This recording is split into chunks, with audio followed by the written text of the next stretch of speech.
Here we are again, and we're going to talk about reading the labels on a ball band of yarn because they all may not give you the same information.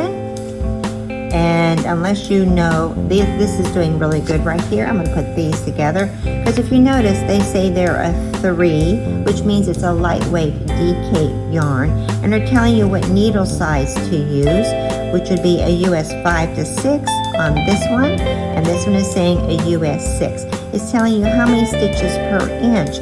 So here you're going to get 5.5 stitches per inch because it's 22 stitches equals 4 inches. Divide 4 into 22, get 5.5 stitches per inch.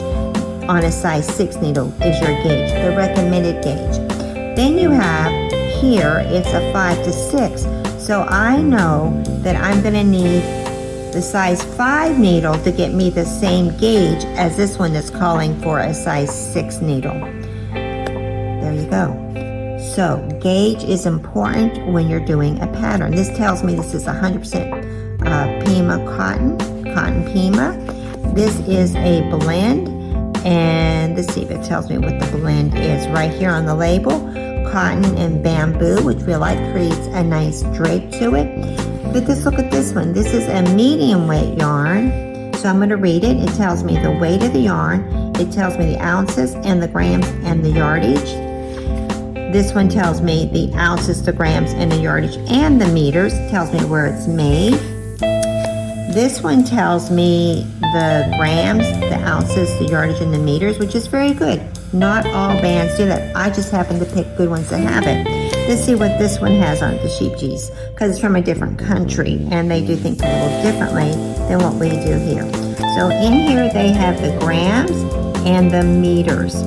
So now I know that the needles are probably going to be in meters as well, because this is a clue when they don't do the translation for me. So if it says it has 125 meters, I take 10% of that, and that's 1250. So that's probably going to be 137 and a half yards to it. It's just 10% of this and add it to that number and you'll get the yardage if it doesn't give you. Now here we know the needle size is 2.5 to 3.5 millimeter.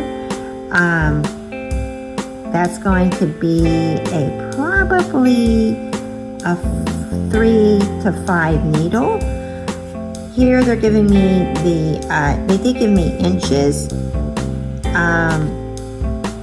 4 inches. So 4 into 36, 9 times 4, so 9 stitches per inch, probably on the smallest needle. Here they're giving me 4 into 26, so 6.5 stitches per inch. So we know this is definitely a lighter yarn than this, but I had to do my math to figure it out because it did not give me the little indication of what type of yarn it is. So all ball bands are not created equal, just as all cottons are not created equal. So this is a great yarn, mercerized. You can see how much shinier it is than this Pima cotton or even the craft cotton that we have here. It has a very nice sheen. It will hold its shape well. It'll drape nicely. There are perks to it. Also on a label, it's going to tell you how to take care of your yarn. And this is something I can machine wash cold. I can iron it. I don't put it in the dryer. Dry cleaners lay flat to dry. So you have all the symbols as well. Does this one have it? See how they do a little gauge swatch. That makes it easier.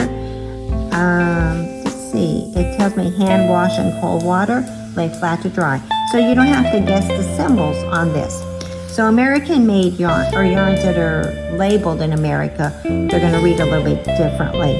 This one on this label tells me the gauge, telling me my needle size, telling me my crochet hook size.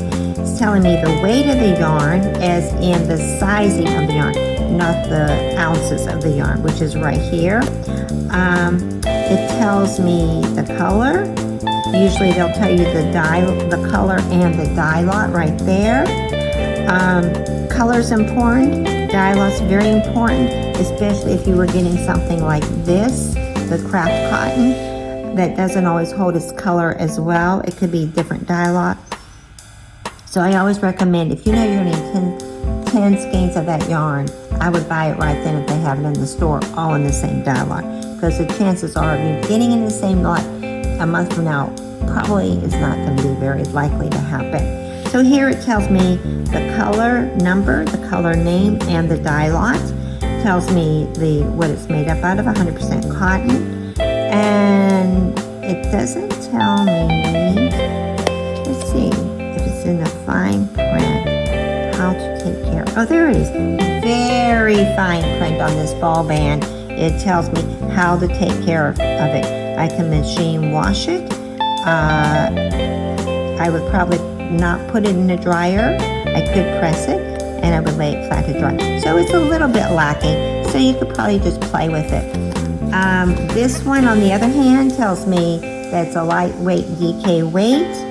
It tells me the grams, the ounces, the yardage, the meters, the stitches per inch, machine wash cool, lay flat to dry. I like it when it's spelled out exactly like that, and I don't have to guess the symbols. But we do have tools in the store that have all the symbols for you as well.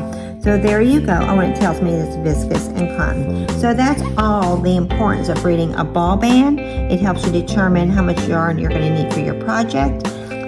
In my blog, I mentioned a very good site that you can go to, yarnsub.com, if you have to substitute a certain yarn. Thank you, Yarn Store Boutique.